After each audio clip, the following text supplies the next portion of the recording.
still watching the Afia Morning Show live from Enugu, Nigeria. And good morning once again, and good morning afresh if you're just joining us. I'm Nathalie Uku, and of course, Oji is here. We've been having a long one, over an hour. How have you found everything so far? Interesting and fascinating. You know, the highest point is AMG in Russia. You know, I can't wait for all of us to watch and experience Russia all the way down here in Nigeria. Yes, yes. I mean, that's a Thursday at 3 p.m. But away from that, some people are thinking of how to reimagine the Southeast, proposing some kind of a digital future for all.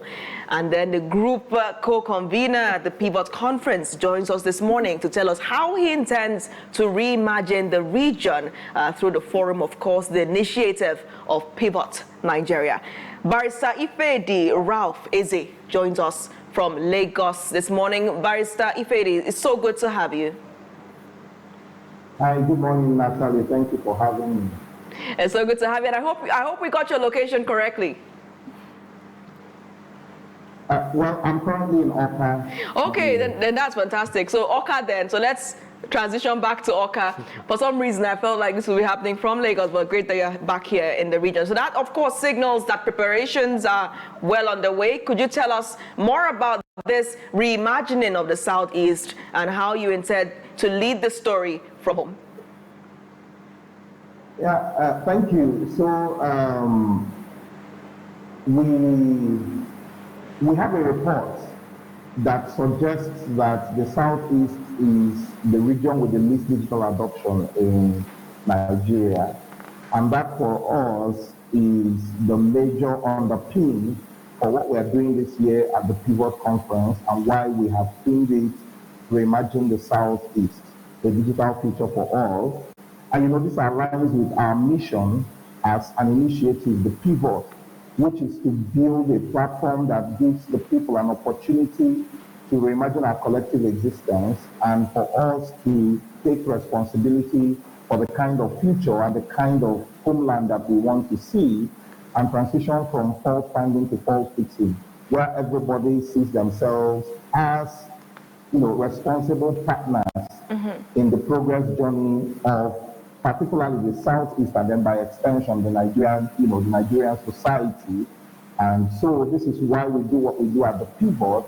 And zeroing in on our theme this year is because we believe that one of the ways that we can leapfrog the economic and social development of the Southeast is by driving digital inclusion across homogeneous communities, helping people from the markets to the schools to the churches, every cluster to begin to think of how to leverage digital technology to be able to, you know, leapfrog our development and optimize efficiency across all fields of human endeavor. So you are currently in Awka, and you have a clear perspective of how the Southeast is currently, and that is why you hope to get people to reimagine the region. What is the current perception of the Southeast from the Southeasterners and people beyond the Southeast, and what do you intend to change? How would you be doing that?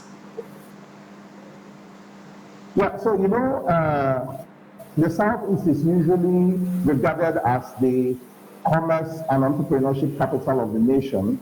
You know, our people are largely entrepreneurial. You see quite a number of MSMEs, you know, across cities of the region, from Onitsha to Nnewi to Aba, where you have a manufacturing cluster and all of that. But despite these, you know, groundswell of activities in commerce and entrepreneurship, the perception is that we've not embraced digital technology as much as we should, especially as regards manufacturing processes and trade and business processes. So you find across multiple MSMEs. As a matter of fact, about 3 months ago, we had conducted a needs assessment survey across 6 cities in the Southeast, across about 4 of the states in the Southeast. And, you know, we're trying to find out the level of awareness that most of the entrepreneurs, MSMEs in the region have about digital technology, and beyond awareness, also the level of adoption and what the blockers really are. And from the from the findings and the insights we got from that needs assessment activity, it is obvious that there's quite a number of obstacles that business people face, and by extension, people generally in the Southeast, ranging from infrastructure deficit to affordability of internet, to affordable and reliable power, and all of this impacts the level of adoption of digital technology in the Southeast. And this is why we think that the conference is coming at a very pivotal moment in the history of the Southeast. When we have, first of all, we have the new, the federal government, just recently gave life to the Southeast Development Commission, which gives us some hope that maybe we can begin to see some level of integrated development planning across the states in the Southeast.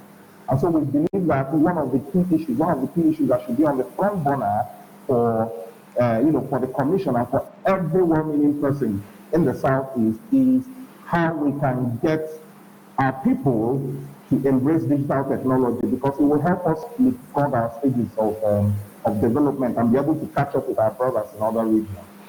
Okay, this concept, pivot, is born out of frustration and hope, as stated, by the way. And you've been stating some of the frustrations. But let's get to the positive side and be optimistic right now. Can you now indulge us on the hope this concept, pivot, is bringing to us?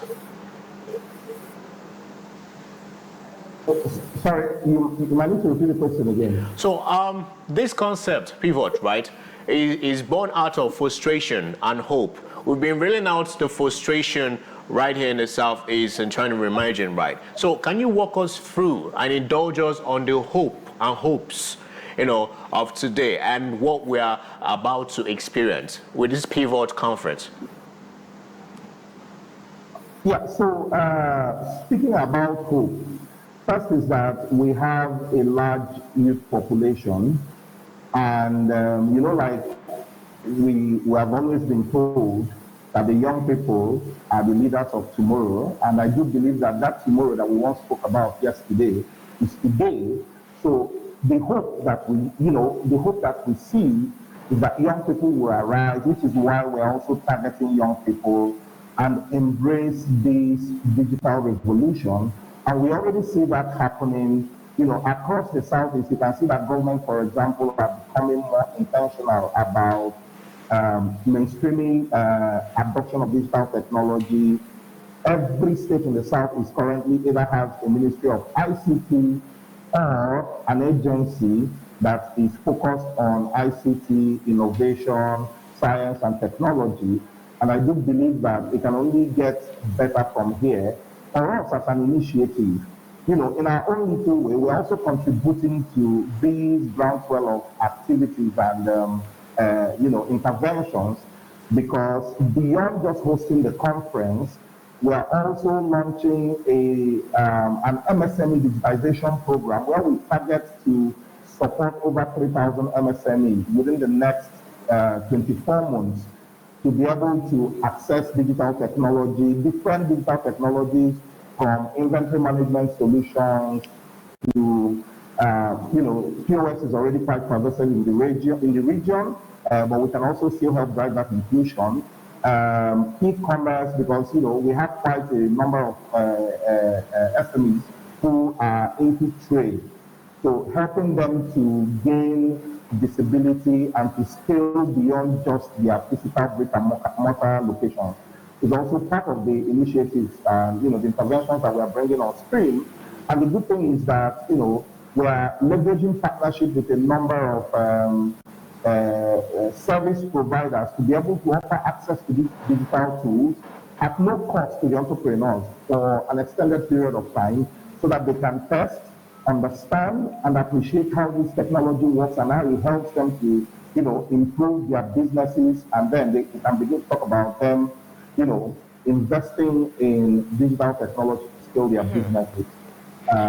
We are also partnering with the Bridge for Scale Digital Innovation Hub, which is an EU and GIZ supported platform that is focused on driving digital adoption for SMEs, manufacturing, and trade. All right, so we understand that people would want to participate in this event with so many partners. What are the logistics details? How can people join in this celebration or the commemoration of this conference entirely? How can people participate in it?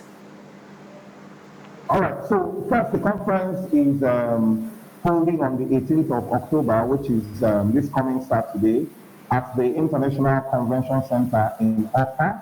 And we expect 5,000 people to converge live at that venue. And we're also making available a digital platform for people who cannot make it physically to the event to be able to connect and also experience the conference virtually. All right, thank you so much, and we wish you great success at your event. Barrister Ifedy, thank you for joining us, and thank you for what you're doing for the region. Thank you, Natalie.